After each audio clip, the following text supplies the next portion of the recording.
Fifth standard maths half yearly എക്സാമിനേഷൻ്റെ sample practice പേപ്പറാണിത്.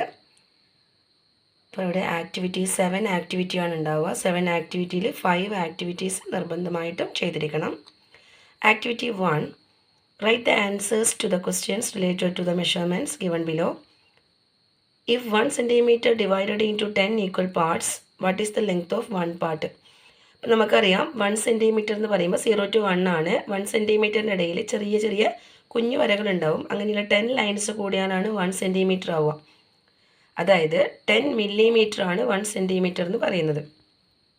അപ്പോൾ 1 സെൻറ്റിമീറ്റർ എന്ന് പറയുന്ന ഡിവൈഡഡ് 1 സെൻറ്റിമീറ്റർ എന്ന് പറഞ്ഞാൽ ഡിവൈഡഡ് 10 ഈക്വൽ പാർട്സ്, ആ ചെറിയ വരകളുണ്ടല്ലോ, ആ വരകളിൽ what is the length of one part എന്ന് പറയുന്നത്, അത് ഈ ക്വസ്റ്റ്യൻ ആൻസറാണ് മുകളിൽ എഴുതി പോയിട്ടുള്ളത്. 1 മില്ലിമീറ്റർ ആണ് വരിക. അതായത് ആ 0 കഴിഞ്ഞിട്ടുള്ള ഫസ്റ്റ് ലൈൻ വരെയുള്ള ലെങ്ത്, അതാണ് 1/10 എന്ന് പറയുന്നത്. How many millimetres there in 8 centimetre and 7 millimetre? 8 centimetre എന്ന് പറയുമ്പോൾ 80 മില്ലിമീറ്റർ ആണ്. അപ്പോൾ 8 സെൻറ്റിമീറ്റർ 7 മില്ലിമീറ്ററിൽ 87 മില്ലിമീറ്റർ ആണ് ഉണ്ടാവുക. Write 4 millimetre in centimetre. 4 മില്ലിമീറ്ററിന് സെൻറ്റിമീറ്ററിനാക്കാൻ നമ്മൾ 4/10 ആണ്. അതായത് ചെറുതിനെ വലുതാക്കാൻ മുന്നേറ്റ വീഡിയോയിൽ നോക്കി നിങ്ങൾക്ക് കാണാൻ പറ്റും. മില്ലിമീറ്ററിന് സെൻറ്റിമീറ്റർ ആക്കുമ്പോൾ /10 ആണ്. സെൻറ്റിമീറ്ററിന് മീറ്റർ ആക്കുമ്പോൾ /100 ആണ്. 4/10 ഈക്വൽ ടു 0/0.4. അപ്പോൾ 4 മില്ലിമീറ്റർ 4 mm ഈക്വൽ ടു 4/10 ആണ്. 0.4 സെൻറ്റിമീറ്റർ ആണ് വരിക. How much is 1/100 part of a metre? 1 metre എന്ന് പറയുമ്പോൾ 1 പറഞ്ഞിട്ടുള്ളത് 100 സെൻറ്റിമീറ്റർ കൂടിയാലാണ്. 1 2 3 4 നമ്മൾ കൗണ്ട് ചെയ്യും. എല്ലാ ഡിസ്റ്റൻസും എന്താണ് 1 സെൻറ്റിമീറ്റർ ആയിരിക്കും.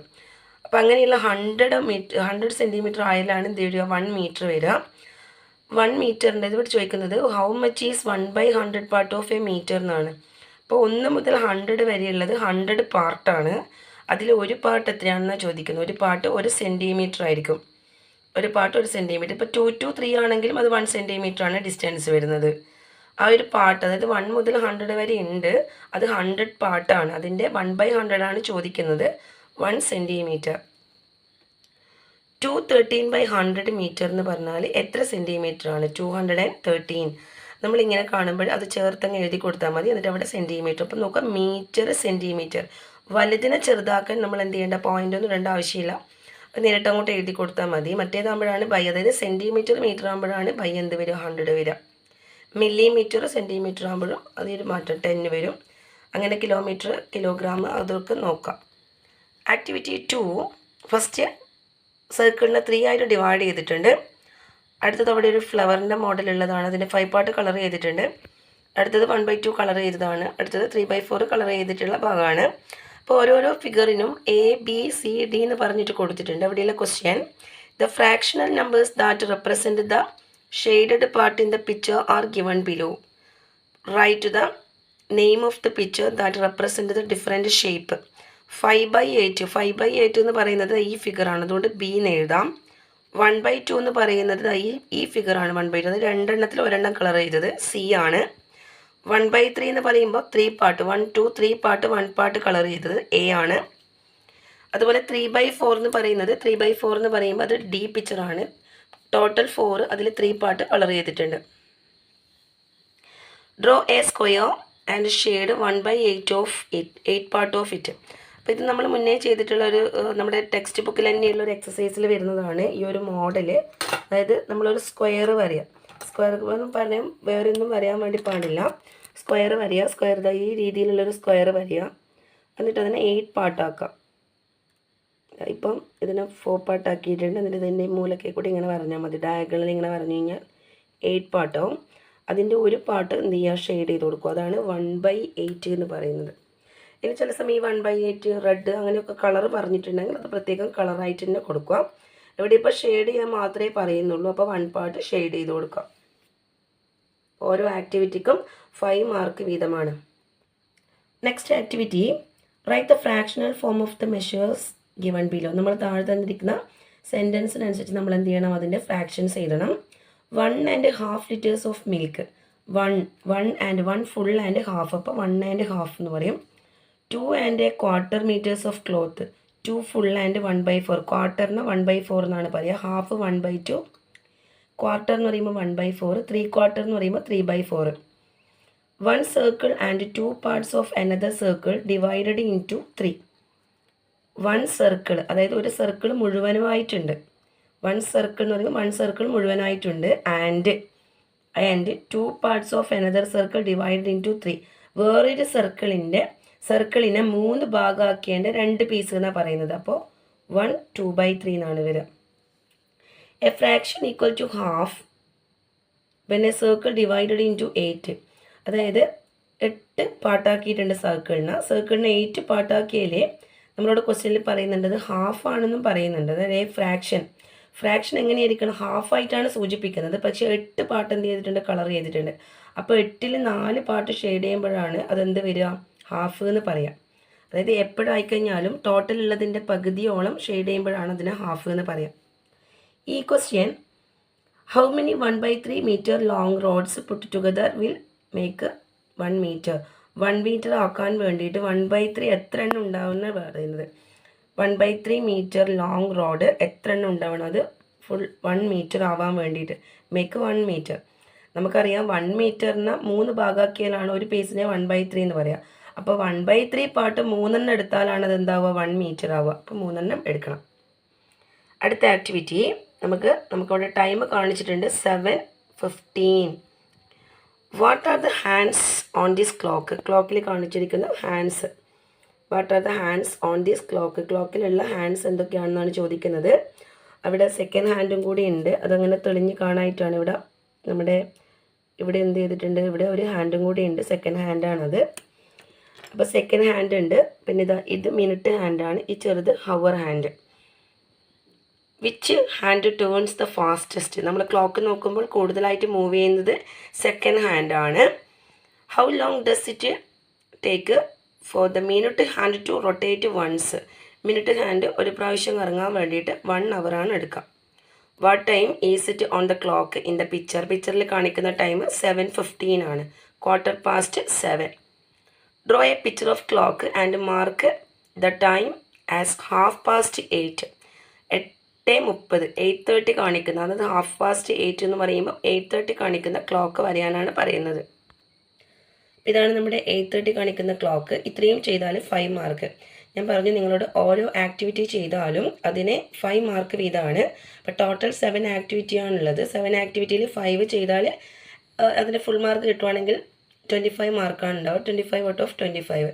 അപ്പോൾ ചില സമയത്ത് നിങ്ങൾ എന്തെങ്കിലും ചെയ്യുന്ന സമയത്ത് മിസ്റ്റേക്ക് വരാൻ ചാൻസ് ഉണ്ട്. അപ്പോൾ അതുകൊണ്ട് 7 ആക്ടിവിറ്റിക്ക് പകരം 5 ആക്ടിവിറ്റിക്ക് പകരം നിങ്ങൾക്ക് 6 or 7 കംപ്ലീറ്റ് ചെയ്യാവുന്നതാണ്. നെക്സ്റ്റ് ആക്ടിവിറ്റി, ഇവിടെ നമുക്ക് ഷെയ്ഡ് ചെയ്ത പാട്ടൊക്കെ വെച്ചിട്ട് സർക്കിൾസിൻ്റെ ഇത് കൊടുത്തിട്ടുണ്ട്. അപ്പോൾ അവിടെ ആദ്യം നമ്മുടെ ഈ പാട്ട് ഷെയ്ഡ് ചെയ്തിട്ടുണ്ട്. അപ്പോൾ അത് 2/8 എന്ന് പറയാം. അല്ലെങ്കിൽ സർക്കിളിനെ 4 പീസ് ആക്കിയതിൻ്റെ 1 പാർട്ടാന്ന് പറയാം. ഇവിടെ സർക്കിളിൻ്റെ 1 2 3 4 പാർട്ടാണ് കളർ ചെയ്തിട്ടുള്ളത്. അത് സർക്കിളിൻ്റെ ഹാഫ് പാർട്ടാന്ന് പറയാം. അതുപോലെ തന്നെ ഇത് 6/8 ആണ്. 6/8 നമുക്ക് 3/4 എന്ന് പറയാം. കാരണം ഇത് 4 പീസ് ആക്കിയാൽ 1 2 3 പീസാണ് കളർ ചെയ്തിട്ടുള്ളത്. അങ്ങനെയുള്ള ഈ 3 പിക്ചേഴ്സ് കൊടുത്തിട്ടുണ്ട്. നമ്മുടെ ക്വസ്റ്റ്യൻ നോക്കാം. നമ്മൾ ആദ്യം നമുക്കറിയുന്ന കാര്യങ്ങളൊക്കെ അവിടെ എഴുതി വെക്കുക. ഇനി ക്വസ്റ്റ്യൻ നോക്കുക. The pictures above show a circle divided into 8 equal parts, some of which have been coloured. അവിടെ എന്ത് ചെയ്തിട്ടുണ്ട്, കുറച്ച് ഭാഗം കളർ ചെയ്തിട്ടുണ്ട്. Write 2 appropriate fractions form for each picture. അപ്പോൾ ഈ പിക്ചറിൽ നമ്മൾ എന്ത് ചെയ്യുക, 2 ഫ്രാക്ഷൻ ഫോം എഴുതാനാണ് പറയുന്നത്. അപ്പോൾ നമ്മൾ ആദ്യത്തേതിൻ്റെ 2/8ഉം 1/4ഉം അങ്ങനെ രണ്ടും പറയാൻ പറ്റും. അതായത് 8 പാർട്ട് നോക്കുവാണെങ്കിൽ 1 2 പീസ് കളർ ചെയ്തിട്ടുണ്ട്. ഇനി ഇത് 4 പീസ് നോക്കുവാണെങ്കിൽ ഇതെന്താണ്, ക്വാർട്ടർ പീസാണ്. അപ്പോൾ അത് 1/4 ആണ്. അതുപോലെ സെക്കൻഡിൻ്റെ 4/8 ഉണ്ട്, അല്ലെങ്കിൽ ഹാഫ് പീസ് എന്ന് പറയാൻ പറ്റും. അതുപോലെ തേർഡിൻ്റെ ഓരോന്നായിട്ട് ഞാൻ സ്പ്ലിറ്റ് ചെയ്തിട്ടുള്ളതാണ്. ഇത് ആദ്യത്തെ ഫിഗറിൻ്റെത്, രണ്ടാമത്തെ ഫിഗറിൻ്റെത്. അത് കോമേറ്റ് എഴുതുന്നതാണ് നല്ലത്. അതായത് നമ്മുടെ ക്വസ്റ്റ്യനിൽ നമുക്ക് അടുത്തൊരു ക്വസ്റ്റ്യൻ ഈക്വൽ വെച്ചിട്ട് ചെയ്യേണ്ടതുണ്ട്. അതുകൊണ്ട് B question, what is the relationship between these fractional form in each picture. അപ്പോൾ അതിൻ്റെ ബന്ധം എന്താണെന്ന്, അത് 2 ഫ്രാക്ഷണൽ ഫോം ചെയ്തിട്ടുണ്ട്. രണ്ടും തമ്മിലുള്ള ബന്ധം എന്താണെന്ന് ചോദിക്കുന്നത്. അപ്പോൾ നമുക്ക് നോക്കിയാൽ 2/8, 2ൻ്റെ പകുതിയാണ് 1, 8ൻ്റെ പകുതിയാണ് 4. അങ്ങനെ ഒരു ബന്ധമുണ്ട്. 4/8 എന്ന് പറയുമ്പോൾ 4ൻ്റെ പകുതി. 4/8 ഒരു ഫോമും കൂടി ഉണ്ട് ശരിക്കും, 2/4. പക്ഷേ നമ്മുടെ ചിത്രത്തിൽ അത് 2/4 എന്ന് എഴുതാൻ പറ്റില്ല. അപ്പോൾ 2/4 എന്നുള്ളൊരു പാട്ടുണ്ട്. 4/8 സെയിം ആസ് 2/4. 2/4ൻ്റെ ഹാഫാണ് 1/2 എന്ന് പറയുന്നത്. അതാണിത്. 6/8, 6.5, 3, 8.5, 4. Next activity. The table given below shows some measurement. Complete the table. അപ്പോൾ ഇതുപോലത്തെ ഒരു മോഡൽ നമ്മുടെ ടെക്സ്റ്റ് ബുക്കിലുള്ളതാണ്. അപ്പോൾ ടെക്സ്റ്റ് ബുക്കിലുള്ള മോഡൽ വെച്ചിട്ട് നന്നായിട്ട് പഠിക്കാം. മെഷർമെൻറ്റ് ഇവിടെ നമുക്ക് ആൻസർ ഇവിടെയാണ്, ഈ ബോക്സാണ് തന്നിട്ടുള്ളത്. 7 3/10 സെൻറ്റിമീറ്റർ എന്ന് പറയുമ്പോൾ നമുക്കറിയാം അത് 7 സെൻറ്റിമീറ്ററും 3 മില്ലിമീറ്ററും ആണ്. Decimal form 7.3 centimetre.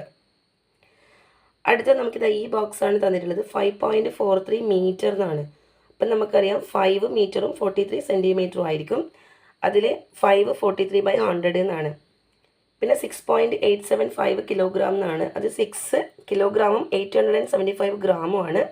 അതിന് 6875/1000 ഇത് മിക്സ്ഡ് ഫ്രാക്ഷൻ ആയിട്ട് എഴുതാൻ പറ്റും. അതുപോലെ തന്നെ അടുത്ത തന്നത് 5672 മില്ലിമീറ്റർ ആണ്. അത് നമുക്ക് 5 ലിറ്റർ അതായത് ആദ്യത്തെ ഈ ലാസ്റ്റ് 3 ഡിജിറ്റ് ഒഴികെയുള്ള ബാക്കി 5 ലിറ്ററും പിന്നെ 675 ml ആണ്. അതിന് നമുക്ക് 1000 എന്ന് എഴുതാം. അത് 5.672 ലിറ്ററിന് വരും. അത് 10 കിലോഗ്രാം 125 ഗ്രാം എന്നുള്ളത് 125/1000 ആണ്. അത് 10.125 കിലോഗ്രാം എന്ന് വരും. അപ്പോൾ ഇതുപോലുള്ള ടെക്സ്റ്റ് ബുക്കിലുള്ള ക്വസ്റ്റ്യൻസ് നന്നായിട്ട് പഠിക്കുക. നമുക്ക് ഏത് ഭാഗത്തു നിന്നാണ് ക്വസ്റ്റ്യൻ വരിക എന്നറിയില്ല. എങ്ങനെയിരുന്നാലും നിങ്ങൾ എന്ത് ചെയ്യുക, ഈ ഒരു പാർട്ട് നന്നായിട്ട് ഹാൻഡിൽ ചെയ്യുക. If a train scheduled to depart Mangalore at 18:50 on December 4th. അപ്പോൾ 18:50 എന്ന് പറയുന്ന ടൈം നമുക്കറിയാം 12 o'clock റെയിൽവേ ടൈമാണ്. അപ്പോൾ റെയിൽവേ ടൈമിൽ നമുക്ക് കഴിഞ്ഞിട്ടുള്ള ഭാഗം 18:50 എന്ന് പറയുന്ന ടൈം ഏതാണ് അങ്ങനെയൊക്കെയുള്ള നോക്കിയിട്ട് പറയാം. അപ്പോൾ ഇവിടെ 18:50 ആണ്. December 4th left 20 minute late. അപ്പോൾ 20 മിനിറ്റ് ലേറ്റ് എന്ന് പറയുമ്പോൾ അവിടെ 18:50 ആണ്. അപ്പോൾ 18:50 ടൈം നോക്കേണ്ടത് 18:50 അവിടെ 20 മിനിറ്റ് ലേറ്റ് ആണ്. അപ്പോൾ ക്വസ്റ്റ്യൻ എന്താണ്, what time did train leave എന്നാണ്. അപ്പോൾ 20 മിനിറ്റ് ലേറ്റ് ആകുമ്പോൾ ഇപ്പോൾ ഇതിനോട് 10ഉം കൂടെ ആഡ് ചെയ്ത് കഴിഞ്ഞാൽ 20 ആണ് ആഡ് ചെയ്യേണ്ടത്. 10 ആഡ് ചെയ്താൽ എന്താവും, അത് 60 ആവും. 60 എന്ന് പറയുമ്പോൾ 18 മാറിയിട്ടത് 19 ഹവേഴ്സ് ആവും. പിന്നെ അപ്പോൾ എന്താവും, അത് 10ഉം കൂടെ വന്നു കഴിഞ്ഞാൽ എന്താവും, അത് 19 10. അപ്പോൾ 7:10 അവിടെ നിന്ന് എന്ത് ചെയ്തിട്ടുണ്ടാവുക, ലീവ് ചെയ്തിട്ടുണ്ടാവുക. Right the time the train left using AM or PM. അപ്പോൾ അത് ഏതാണ് ടൈം എന്ന് പറയണം. കാരണം 19:10 ആണത് 7 PM ആയിരിക്കും. വൈകുന്നേരം രാത്രിത്തെ സന്ധ്യക്കകത്ത് 7 മണി കഴിഞ്ഞിട്ടുള്ള 7:10 ആയിരിക്കും ആ time. If this train reach Thiruvananthapuram at 11:30 on next day. അപ്പം നെക്സ്റ്റ് ഡേ 11:30 എത്തി. 11:30 എന്ന് പറയുന്നത് മോർണിംഗ് ആണ്. 11:30 രാത്രിയല്ല. കാരണം എന്തുകൊണ്ടാണ്, അതങ്ങനെയാണെങ്കിൽ അത് 23:30 എന്നാണ് പറയാം. അതായത് 12ന് ഉള്ളിലുള്ള ടൈമൊക്കെ AM ആയിരിക്കും. What was the total time taken for the ജേണിക്ക് എത്ര ടൈമാണ് എടുത്തിട്ടുള്ളത് എന്നൊരു ക്വസ്റ്റ്യൻ ഉണ്ട് അവിടെ. അപ്പോൾ ഇവിടെ ഇപ്പം നമുക്ക് ടൈമിൽ തിരുവനന്തപുരം അപ്പം നമുക്ക് 12 to ഇവിടെ ഇപ്പോൾ 7:10 ആ ഒരു ടൈം നോക്കിയിട്ട് നമുക്കെന്ത് പറയാം, ഇവിടെ പിറ്റേന്ന് 7:30 എത്തിയിട്ടുള്ളത്.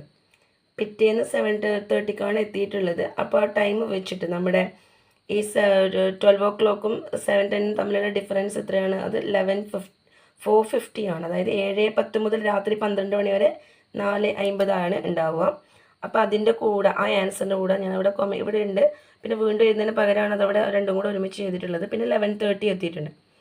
അതായത് ആദ്യം നമ്മൾ 7:10 ട്രെയിന് വിടുന്നത്. ഇപ്പോൾ ഇന്ന് രാത്രി 7:10 വിടുന്നത്. അപ്പോൾ ഇന്ന് രാത്രി 7:10 വിട്ട് കഴിഞ്ഞാൽ ഇന്ന് രാത്രി പിന്നെ 12 മണി വരെ 4 മണിക്കൂറും 50 മിനിറ്റുമാണ് ഉണ്ടാവുക. അപ്പോൾ 50 മിനിറ്റിൻ്റെ കൂടെ നാളെ എത്തുന്നത് 11:30. അപ്പോൾ അതും കൂടെ പ്ലസ് ചെയ്യുക. അങ്ങനെ പ്ലസ് ചെയ്ത് കഴിഞ്ഞാൽ 16:20. അതെങ്ങനെ വെച്ചാൽ 50 30 ആകുമ്പോൾ 80 വരും. അപ്പോൾ 80 എന്ന് പറയുമ്പോൾ 60 മിനിറ്റ് ആകുമ്പോൾ എന്താവും, 1 hour ആവും. അപ്പം അങ്ങനെ ഈ 4ഉം 11 പ്ലസ് ചെയ്യുമ്പോൾ നിങ്ങൾ ശ്രദ്ധിക്കേണ്ട കാര്യം അതാണ്. 11:30 4:50 അത് ആഡ് ചെയ്യുന്ന സമയത്ത് ഇവിടെ 80 5ഉം 1ഉം ആണ് വരിക. പക്ഷെ നമ്മുടെ 80 എന്ന് പറയുന്ന ടൈമിൽ നമ്മൾ 60 + 20 ആക്കി മാറ്റുക. അപ്പോൾ 60 വരുമ്പോൾ ഇപ്പോൾ എന്താവും, അത് 16 hours ആവും. പിന്നെ ഇവിടെ ബാക്കിയുള്ള 20 മിനിറ്റ് വരും. അങ്ങനെയാണ് ആ ആൻസർ വരുന്നത്. If the train only runs once a week, what is the departure date of the train next year. അപ്പോൾ എന്താണ് ഇവിടെ ക്വസ്റ്റ്യനിൽ നോക്കുക. If the train only runs once a week, ട്രെയിന് എന്താണ് വീക്കിൽ ഒരു പ്രാവശ്യം ഓടുന്നുള്ളൂ. What is the departure date of this train next year. അപ്പോൾ ഇവിടെ ക്വസ്റ്റ്യനിൽ പറയുന്നുണ്ട് December 4th ആണ്. December 4th കഴിഞ്ഞിട്ട് നമ്മളോട് ക്വസ്റ്റ്യനിൽ പറയുന്നത് എന്താണ്, what is the departure date of the train next year എന്നാണ്. അപ്പം നെക്സ്റ്റ് ഇയറിൽ ഏതായിരിക്കും നോക്കാൻ വേണ്ടിയിട്ട് ഇവിടെ ഇപ്പം December 4th ആണ്. ഡിസംബർ 4 എന്ന് പറയുമ്പോൾ ടൈം നിങ്ങൾ നോക്കുക. ഓരോ ഡിസംബർ 4 കഴിഞ്ഞിട്ട് ഇങ്ങനെ നമ്മൾ 1 വീക്കിൽ ആ ഒരു ഇത് നോക്കി നോക്കാം. 4-ന് പുറപ്പെട്ട ട്രെയിൻ എത്തുന്നത് പിറ്റേന്ന് 5-നാണ്. അപ്പോൾ 5 അങ്ങനെ കഴിഞ്ഞിട്ട് നമ്മളിപ്പോൾ 11-ന് വിട്ട് കഴിഞ്ഞാൽ വീക്കിലാണെന്ന് പറയുന്നുണ്ട്. 11-ന് വിട്ട് കഴിഞ്ഞാൽ അതവിടെ അങ്ങനെ നമ്മൾ കൗണ്ട് ചെയ്ത് നോക്കുക. അപ്പോൾ അത് 12-നാണ്. പിന്നത്തെ നോക്കിയാൽ 11, 18-ന് വിട്ട് കഴിഞ്ഞാൽ അത് 19-നാണ് എത്തുക. പിന്നെ 18ഉം 7ഉം 25. അപ്പോൾ 25-ന് വിട്ട് കഴിഞ്ഞാൽ അത് 26-നാണ് എത്തുക.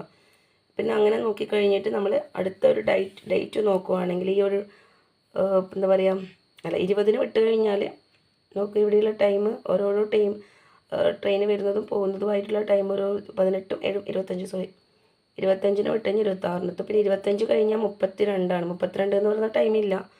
31 കഴിഞ്ഞ് കഴിഞ്ഞാൽ പിന്നെ 1-ാം തീയതിയാണ് നമ്മുടെ ട്രെയിന് പോവുക. അപ്പോൾ ജനുവരി 1-നാണ് ട്രെയിൻ ഇതുണ്ടാവുക. ഓരോ ദിവസം എത്തുന്നത് നോക്കാം.